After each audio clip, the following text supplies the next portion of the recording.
Indonesia mencatatkan diri sebagai negara dengan konsumsi beras terbesar di dunia.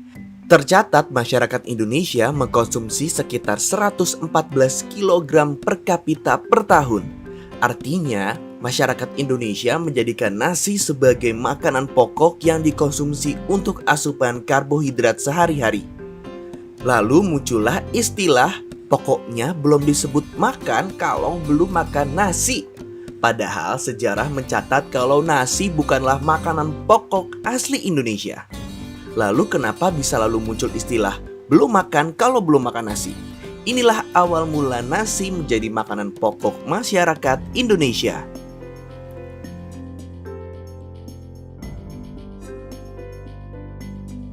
Zaman dulu, masyarakat Nusantara memenuhi kebutuhan pangannya dengan cara berburu. Sementara bercocok tanam saat itu masih belum familiar.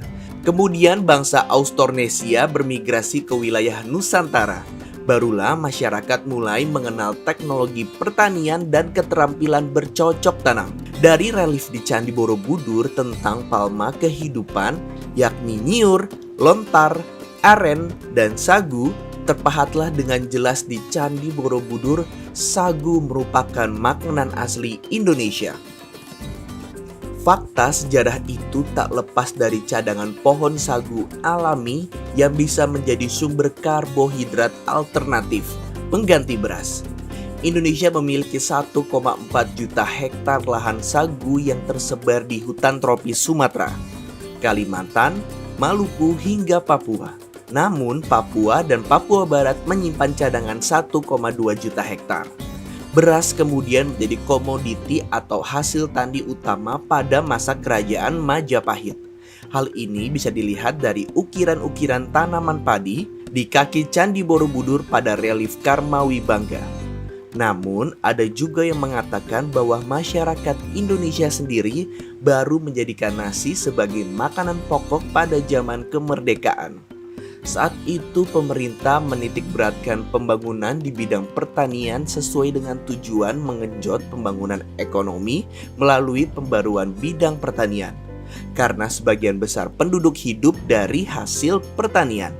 Salah satunya dengan mencanangkan rencana pembangunan 5 tahun atau Repelitas 1 yang bertujuan memenuhi kebutuhan dasar dan infrastruktur dengan menekankan pada bidang pertanian pada masa tahun 1969 hingga 1974 untuk bersuasembada beras. Beras dijadikan sebagai simbol kemakmuran dan keberhasilan secara ekonomi. Ironisnya, pemerintah masa itu sering dijadikan sebagai komoditas politik dan sering membagikan beras jatah untuk orang miskin.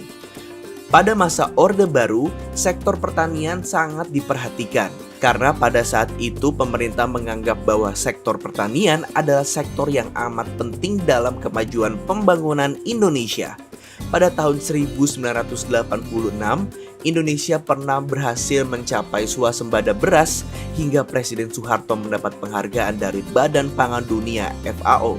Pemerintah terus menggenjot sektor pertanian dengan utama bercocok tanam padi, di mana dalam meningkatkan produktivitasnya, pemerintah membangun berbagai infrastruktur pendukungnya sebagai irigasi dan perhubungan.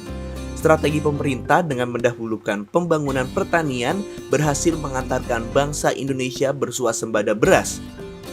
Tercatat dalam periode tahun 1968 sampai tahun 1992, produksi padi secara nasional terus meningkat dari 7.156.000 ton menjadi 47.293.000 ton atau meningkat hampir 3 kali lipatnya. Hal ini menyebabkan adanya ketergantungan terhadap beras dan hingga kini nasi menjadi bahan makanan pokok masyarakat Indonesia. Faktor lain yang menyebabkan Indonesia ketergantungan dengan nasi adalah karena tingginya tingkat kemiskinan di Indonesia, sehingga nasi rentan digunakan untuk mengenyangkan diri. Nasi memang kaya akan karbohidrat, namun jika pemakanan terlalu berlebihan, nasi dapat menyebabkan diabetes karena tingginya kadar gula dalam nasi. Itulah beberapa faktor yang menyebabkan nasi menjadi makanan pokok di Indonesia. Apa pendapat kalian? Tulis komentar di bawah ini. Jangan lupa like dan subscribe. Salam mencari fakta.